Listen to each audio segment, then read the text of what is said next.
Good day to you. My name is Ian Morley.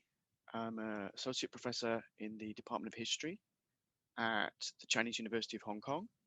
And what I wish to do in the next 10-15 minutes or so is to give a presentation in relation to a teaching development and language enhancement grant that has taken place this year. I'll now open my screen and basically have a PowerPoint for you. The title of the presentation I wish to give to you today is Coordinating Student Learning Perceptions via Expanding Online Teaching Activities. And in order to kind of give you some context as to where the project came from, where this presentation thus comes from, the context in which this project works, there's a number of things that I need to do. So I'll just now jump to the background. Now, in a sense, of course, we've all been affected really for about a year, more than a year now, because of the issues of civil unrest in Hong Kong. And then evidently afterwards, the COVID-19 pandemic has affected our capacity to teach and have learning in a classroom-based setting.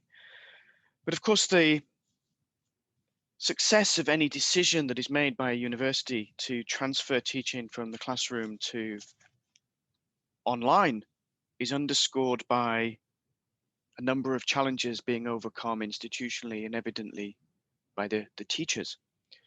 First of all, in the face of hugely unsettling and unpredictable events, such as civil unrest and pandemics, how do we as teachers plan for disruptions to our teaching and learning? How is it possible for us to swiftly enlarge our technical and pedagogical capacity to teach electronically as we are being asked to shift from classroom to online teaching? And of course, should there be a move from classroom to online teaching once a semester has commenced, then how can course design be productively remodeled so that anticipated learning, that is facts and skills, which are outcomes set at a course's commencement, how can they be maintained and not compromised? How can student interest be maintained? And how can personal standards of professional teaching be sustained? Of course, as stressful as maybe as undesirable as it is, the transition from classroom teaching also offers us new opportunities for teaching and learning. In short, it offers us new occasion as teachers to improve our instructional practice so that, as an example, we can better engage with students and encourage them to more actively learn. And it's with that in mind, and at the same time, with respect to the CTE reports that emerged amongst students in term 2 of the last academic year, and the marked decline in a number of qualities that students expect from their teachers, that kind of inspired for this project. And as I've said, really the background was that in comparison to classroom teaching, many CUHK students perceive online teaching to be of a lower standard, and this often translates into their CTE reports. Now, is this simply because teachers are putting so much attention on the need for face-to-face and classroom-based learning? That's been our blueprint before, but are we maybe overemphasizing its significance? Or is it simply because we're inexperienced at using online tools? Maybe are there other reasons? And again, it's with that in mind that, given the context of us having to teach in an online Zoom-based milieu, how can we ensure that students perceive that high quality teaching, high quality education is being given to them? Because again, as I said, certainly in the history department in which I'm based, student CTE reports demonstrated that they believed that online teaching was not of the same quality as classroom teaching. So in order to understand why, with a research assistant, I created a series of questionnaires, and also interviews were undertaken with students within my department. All about 100 students, that's nearly 50% of the student undergrad body, took part in questionnaires, and about 30 students were interviewed, approximately 30 students, somewhere in the region of about 15% of the student body. But also to understand both sides of the perception issue about online learning, teachers were also interviewed. And again, students were given some quite direct questions. For instance, one of the questions was in comparison, how high do you rate on average on a scale of 1 to 10 your classroom teaching experiences so far? And likewise, how do you rate your online teaching experiences? And we can see that there was quite a marked drop.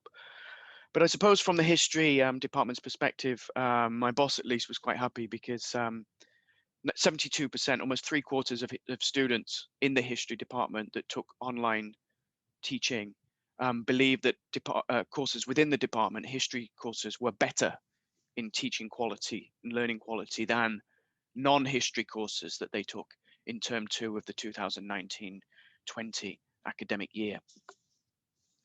Why did the students believe that history courses were better when it came to online teaching in comparison to courses they'd taken in other departments? Well, there was 3 primary reasons. Firstly, that students believed that their history department teachers were promoting more activity, more student engagement within the context of Zoom. Secondly, that teachers were much more receptive to students asking questions and in turn responding to those questions. And as I said, just generally, there was much more activity that was taking place within the context of Zoom, that the pedagogy being promoted was not just simply demonstrating here's a PowerPoint and then talking and presenting it. There was other things that were taking place within the setting of the online lecture.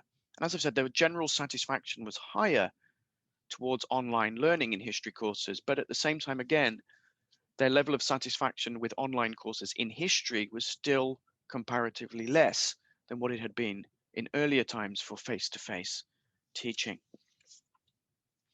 Why did students see, therefore, that in the history department, why history courses were of a lesser quality, online courses were of a lesser quality than those occurring in the classroom? And I think that there was 7 issues that broadly came to the fore. The effect of the home environment was very important. The difficulty in maintaining concentration and focus.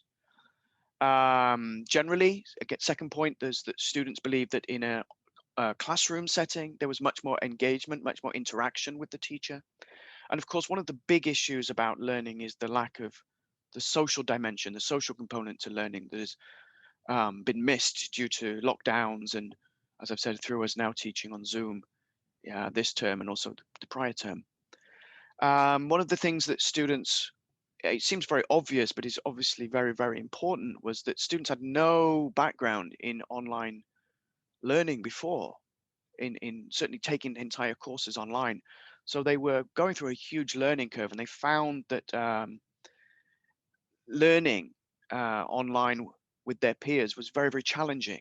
And at the same time, what was really, really important was that they felt, although the teachers were trying their best to ensure their learning process was being maintained and learning quality was good, they nonetheless felt a sense of neglect in comparison to classroom-based learning.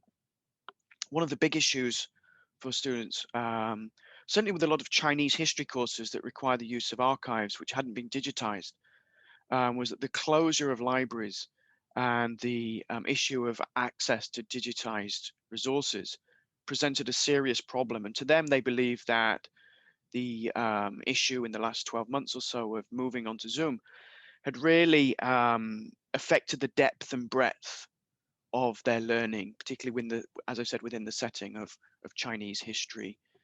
And of course, for some students, there was the issues of technical issues and privacy/security issues with respect to Zoom.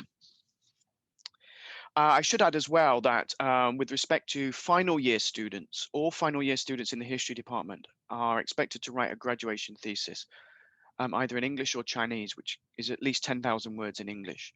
And of course, this posed a number of challenges. This is a piece of work that they do throughout the entire academic year, begins in September, ends in May. But again, they would, during that time, have a number of face-to-face meetings, be expected to come in and discuss matters with their supervisors. And of course, not being able to do that posed a number of challenges. Final year students, with respect to undertaking and completing their graduation thesis, saw a rising stress, believed that online communication was less effective than face-to-face meeting, had to redefine their work process. Again, this was a big issue with respect to an inability to access primary sources online, to access archives. They felt that when they were engaging online with their teachers, that it was there wasn't a lack of depth often in terms of discussions. And at the same time, they had problems in articulating themselves when it came to communicating through email or non-verbal ways. So that the whole issue of, in a sense of inopportunity to have verbal correspondence was something that they found incredibly challenging in the process of trying to complete their work.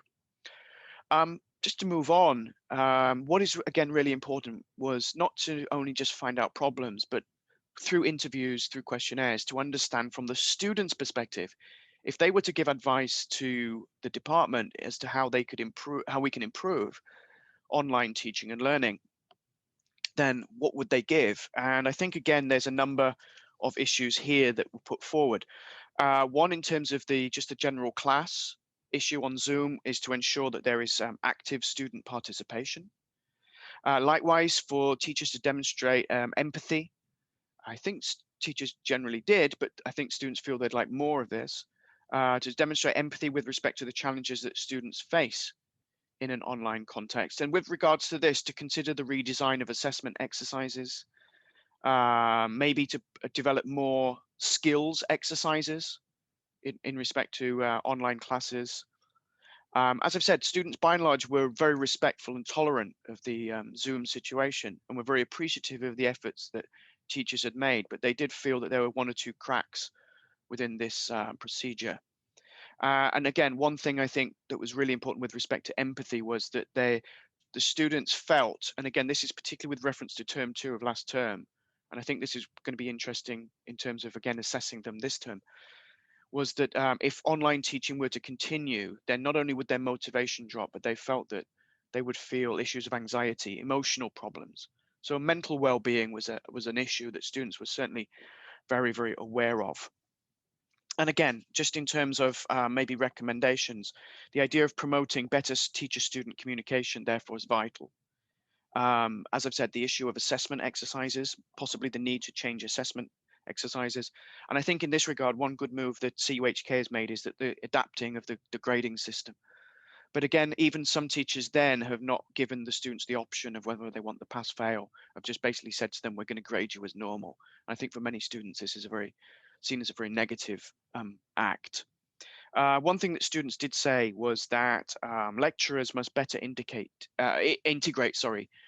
teaching assistants.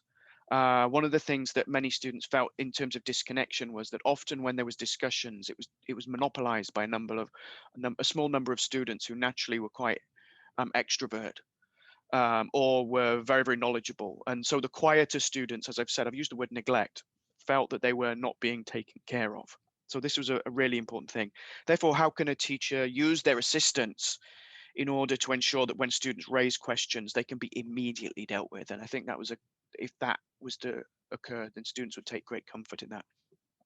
But finally, I think that what we might see as successful teaching and learning, this is quite obvious, but it's still important. Successful teaching and learning in the classroom, in the lecture hall, does not necessarily translate into effective Zoom pedagogy. So it's therefore important that teachers pay attention to the strengths and likewise limitations of using Zoom in order to ensure that the quality of learning for students can be maintained. Anyway, thank you very much for your time and your attention. And I hope this again just gives an introduction to some of the issues found within the history department during 2020. I'm very happy to field any questions that you might have. Thank you very much for your time and your attention. I see a question from Florence, and her question is just curious about what kind of online activities you conduct in your history course. I find it very difficult to lead group discussion in Zoom breakout rooms. What is a challenge to you too? Any tips to share with us? Thank you very much, Florence, for your question.